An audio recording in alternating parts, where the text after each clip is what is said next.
Hey everybody, John DeChristopher here, and welcome to another episode of Track Talk. Today's episode is an excerpt from Live from My Drum Room with Omar Hakim from March 10th, 2023. And in this little excerpt, Omar and I talk about how he came to work on David Bowie's Let's Dance record, the huge record from 1983, I believe. During that time, he was the drummer in the band Weather Report.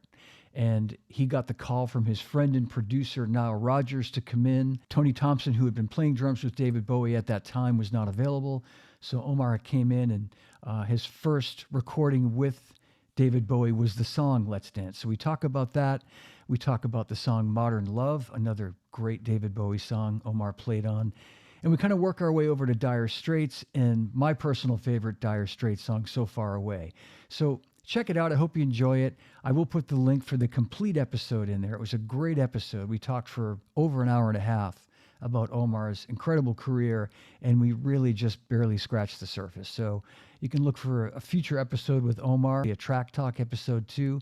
But in the meantime, check this out. I hope you enjoy it.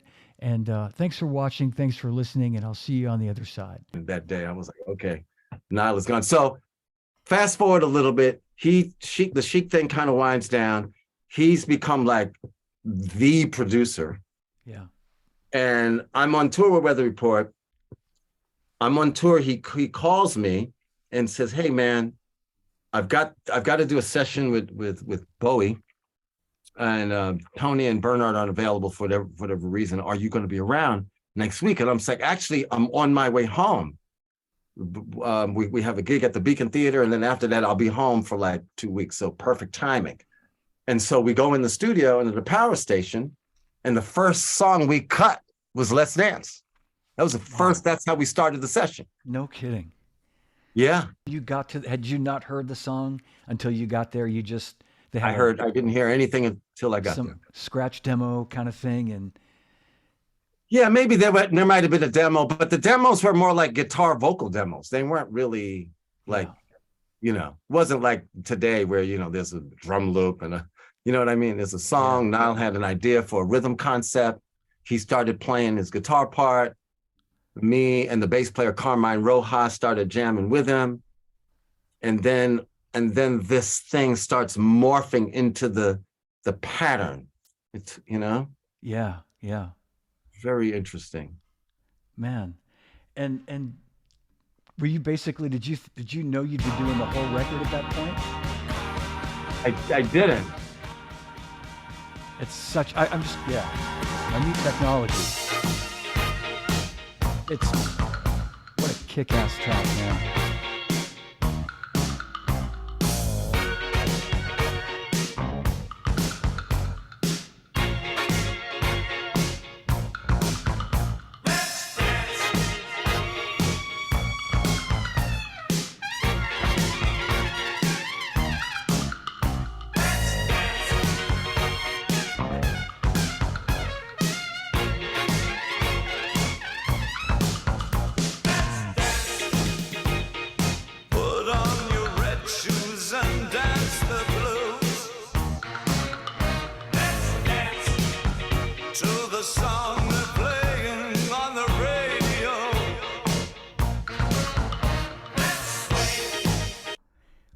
When you cut that track, Omar, was David Bowie in the studio? Was he there to, like when the rhythm tracks were cut? Yeah, David was really fun because David wasn't one of these singers that wanted to wait for the rhythm track to be done and then he come in and do his vocals. David was like, "Set me up a mic right now. I'm gonna sing with the guys." Wow. And that was key because I think what it does is it gives the musicians in the studio an opportunity to hear the artist's intent for the song very clearly. Yeah. And the funny thing about this pattern that Carmine and I came up with, it's not the typical 2-bar pop record pattern. It's not even the typical 4-bar pattern. It is probably one of the first 8-bar patterns on a pop record. It's actually an 8-bar phrase. Yeah. And so it took us a moment once we figured out the kind of puzzle of it, that we were able to get it rolling. And then the challenge after that, after you get this 8-bar puzzle figured out, is to play it continuously. Yeah. To And keep it it, resolves itself basically, it right? resolves itself after 8 bar, Yeah. but you got to keep it, because again, the discipline of grooving is to play the cymbals in the right place, play the drum fills in the right place. Oh, You don't want yeah. to interrupt the motion of the thing. And if you do, any drum fill needs to move it along. It either Yeah. needs to move it along or it needs to turn the page to the next verse or whatever, is Yeah. how I Yeah. always looked at it. Perfectly explained. And that explains so much about that song, because what might appear to people to be a kind of simple groove, it's another one of those classic, deceptively not so I mean, the sticking Yeah. in what you're playing obviously, but the way you place all the beats, it's genius. It's genius. Absolutely, the way that all moves. It was a fun hang, and Dave and Niall, they gave us the time. We took the time to really create these special elements. I didn't know Niall hired me for like 2 or 3 days in a row. While I was there, I cut Let's Dance, Modern Love, China Girl, Ricochet, maybe one or two others. And then I was out of there. And then Tony came in and played on some tracks too. Mm-hmm. So it was a great experience. David asked me to go on the road with him, but I had already been committed to Weather Report, and I didn't want to. I mean, the David Bowie thing was, of course, paying a lot more than the Weather Report at the time, because he was a huge rock star, a huge pop star. Yeah, But sure. my heart was still a Weather Report, for the music and for the legacy and for the and for what I understood was going to be an investment in time, creative, from a creative place. It's just that, the way Weather Report was featuring my drumming wasn't going to be the same as on the David Bowie show. The David Bowie show, which was a fabulous show. I went to see the Serious Moonlight tour. It was incredible, but when you have an opportunity to play with Joe and Wayne and Nino and these guys, I was I think I'm going to do this a little longer, and ultimately I'm glad about that decision. And it's when I said no to the tour, I never thought I'd hear from David again after that. But actually, when he got off the road, he called me up and said, "I'm doing another record.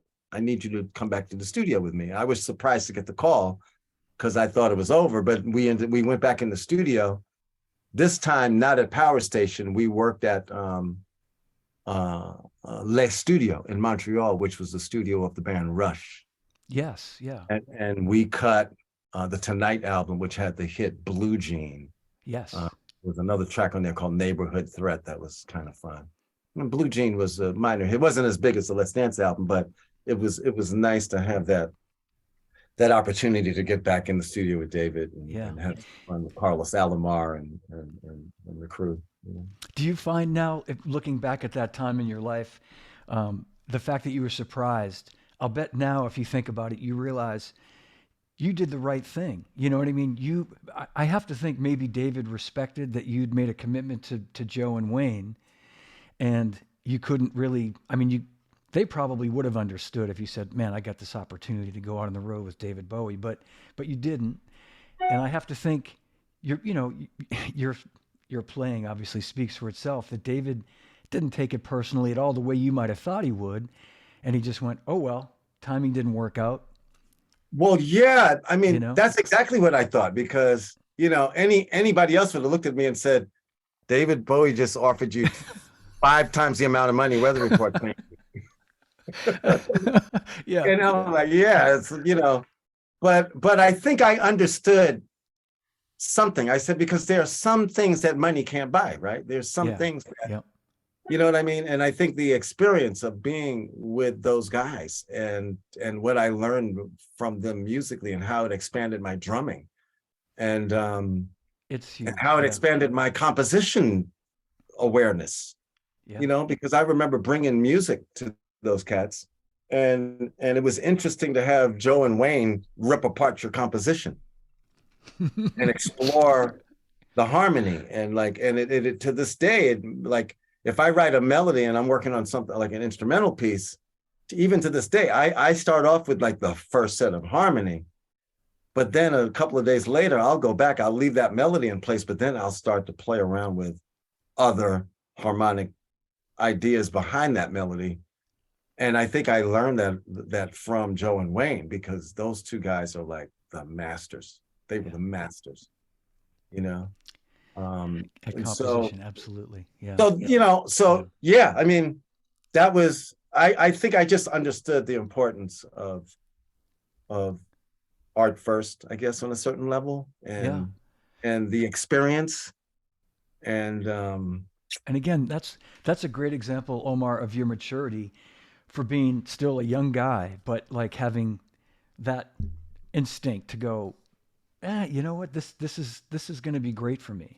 This is great for forming my musical personality, you know, playing with these guys. And absolutely. And what do you know? It turns out you ended up playing on a billion more pop records in your future, which, you know. It's true. I mean, it was weird. And then the next year, I ended up with Sting. And so, you know, the so-called payday happened sort of later on, but it still happened, right? I mean, and that vibe, that thing that got created with Sting was also really beautiful and really fun. And, you know, we made some good money that year, those 2 years.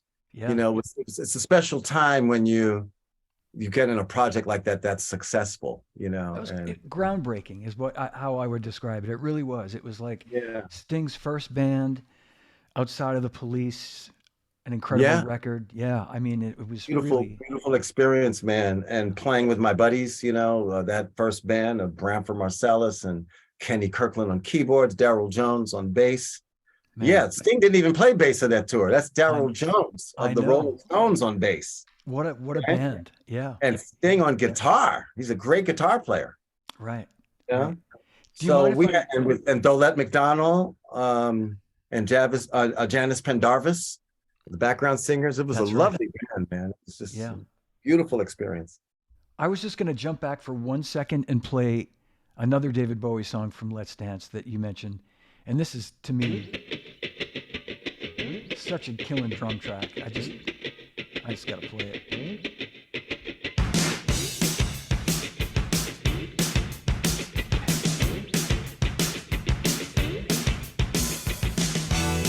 I know when to go out, know when to stay in. This has got that kind of urgency, you know, that sort of almost like ahead of the beat, on top of the beat kind of feel to it. So much energy in the groove.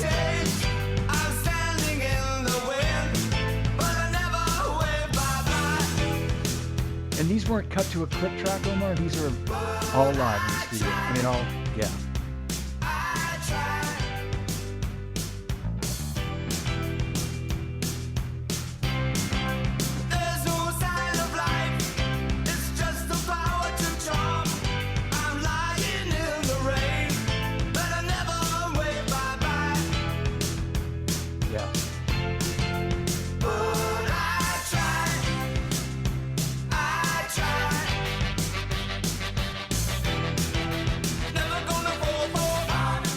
I'm going to just skip ahead to a couple of what I call Omar fills. Toward the end where you play these. Those syncopated.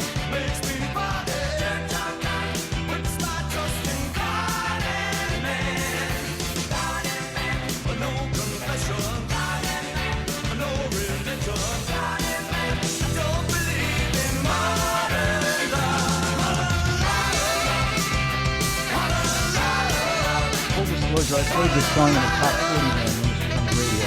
It's one of my favorite songs to play.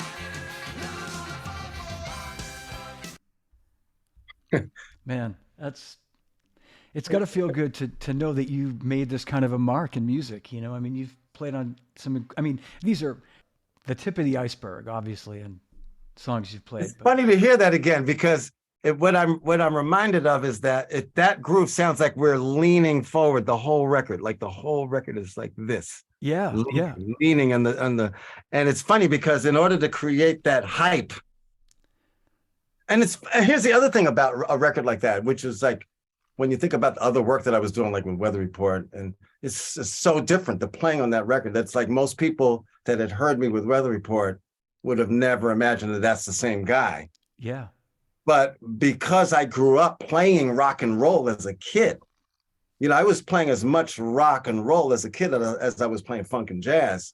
So that the language of rock, the sound of rock was in my ears as well. So that's why I was always really comfortable to kind of go wherever musically, and the decision to not market myself as one type of drummer yeah, was a conscious one because I never wanted people to say he's a jazz drummer or he's a rock drummer or he's a funk drummer or yeah, yeah, what I wanted more people to say was he's a worthy collaborator. I wanted to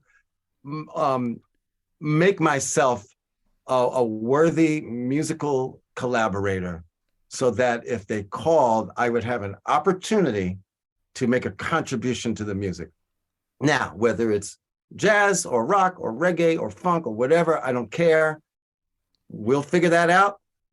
But what's interesting about the rock thing is that, you know, I always had to go into the studio and I had to almost reconfigure my drum set to get that sound because, you know, the drum tuning, the cymbals and everything that I would use with Weather Report would be very different from what I need to bring to the studio with me to make a David Bowie record. You know, Sure. everything, the way the drums are tuned and the type of drum heads and the fact that I have to play harder and dig in and get that sound. Whereas Weather Report, the dynamic range would start here and go there. You know what I mean? But the David Bowie thing needed to be like a freight train wide open going down the tracks. You know what I mean? And so it's fun to hear that song because I'm reminded.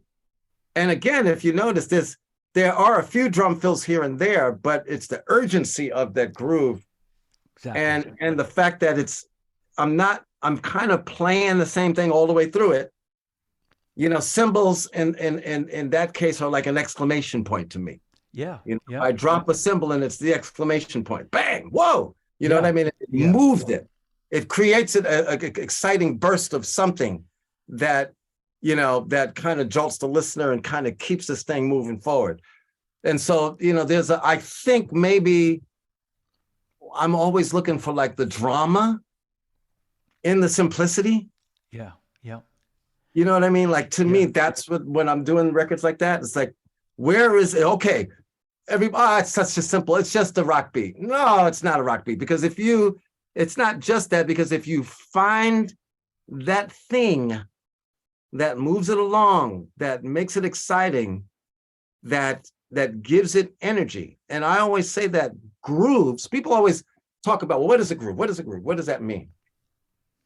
What I think it is the power of repetition, right? I think that in the practice of meditation, you have something called a mantra. And in Buddhism or whatever, you know, you pick the discipline, pick the spiritual practice. There's a mantra, you repeat it, it gets energy. And if you notice, these mantras are the same thing over and over again. But as they get repeated, they get energy and they get bigger and stronger. And so to me, grooves are like that. Mm-hmm. It's like if you take a snowball, you're at the top of a mountain, you take a snowball and you roll it down the mountain. Well, while it's going down the mountain, it's getting bigger and bigger and bigger. It's picking up more snow, right? And by the time it gets to the bottom, it's a giant boulder of snow, right? Yeah. But it started off as a little snowball. Right? Yeah. So to me, a groove, the power of the groove is in the repetition. It's in the discipline. You know, Exactly. so don't play a fill. Yeah. Yep. If you play something, it has to have a purpose. If it doesn't have any purpose, just don't throw it in there. Make sure did you move the verse along? Did you compliment the singer? Did you respond to something the bass player did? Is this thing, whatever you're adding to it, is it in the motion and the emotion of the groove of the song and of the intention? Yeah. And that song, I would say, I played that, in my younger days, and the challenge was always to have that energy that you have with it, and to have that drive, but not rush the tempo. I mean, anybody can, especially me, can speed up. That's easy. It's the way you play it, keeping the time, the groove solid, but having that sense of urgency throughout it is like, again, it's masterful. It really is. No, that's why I said, even hearing it now, it felt like everybody was leaning forward. I You weren't love that playing about it. faster, but Yeah. everybody was like that, that urgency, Yeah. Yeah. And so it's really, it's a fun thing to hear many years later. And the fills that you play, as you said, they set up the chorus. Like as you finish the verse, you play these great syncopated fills that just perfectly complement where David comes back to the chorus, and it's never, never in the way of the vocal of like, the the at the melody end of the song. day, Yeah. it's about the story and it's about the singer. Yeah. I mean, as musicians, as session players, I mean, so many cats are like, where's the chart? Where's this? Can I see the music? Sometimes I go and I want to see the lyric sheet, man. What are we talking about here? What's the intention? Yeah. There's And so maybe many. that's because I'm a songwriter too, but I think about music like that, Yeah. I was going to say there's so many examples. I just want to play one more quick. I had a few here, but I know I'm keeping you a long time. But this came out not long afterward. One of my favorite songs, I've told you over the years that we've known each other, I come back to the song because your playing is so, I'll use the word understated, but yet it's so tasteful and perfect. And it's a great example of like, you'd almost think it's a different drummer because you're so relaxed, just like on the beat or even maybe a little behind it. And it's just,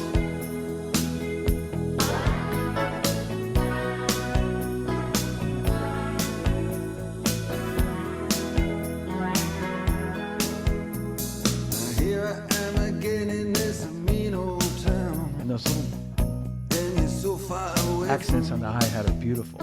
And where are you when the sun goes down? You're so far away from me. You're so far away from me. So far I just can't see. You're so far away from me. You're so far away from me. Alright.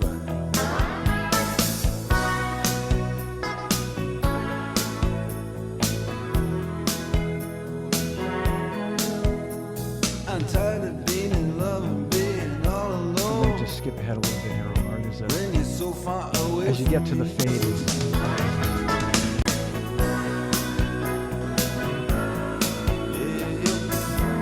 you're so far away from me.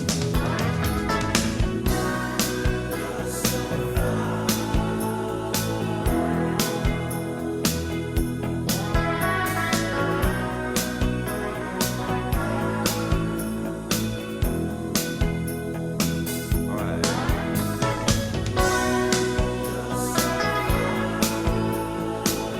You're just so far away from me.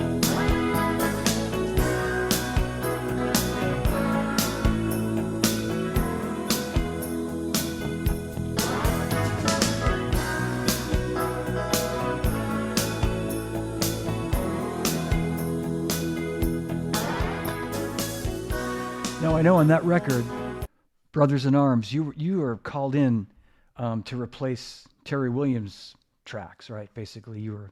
I you had to was. do that. That's right. And were you given pretty much like did you listen to what he played and did they ask you to play something similar, or did they give you kind of free reign to go, No, do it your I way? did get some free reign. That was an interesting session because the engineer was a friend of mine from the Power Station Studios, a guy named Neil Dorfsman. Mm, And Neil and I had been doing quite a few sessions together at Power Station. In fact, I pulled Neil in on the recording of Weather Report's Procession album. Did a great job on that record, but made a lot of records with Neil. So Neil, they were in Montserrat at Air Studios. right. Something happened. The drummer had to get sent back to London, and Neil calls and says, like at 2 in I get a call at like 2 a.m. In New York, can you come to Montserrat tomorrow? I was like, wow. And I had heard about Montserrat only because I knew that's where the Police did all of their records. Yeah. I was familiar with the Island studio that the Beatles producer George Martin owned. It was like, wow, this sounds like an incredible place. And I also knew that Luther Vandross recorded a record there, that really beautiful record, one of my favorites of his. So I was like, have an opportunity to work there was going to be fun.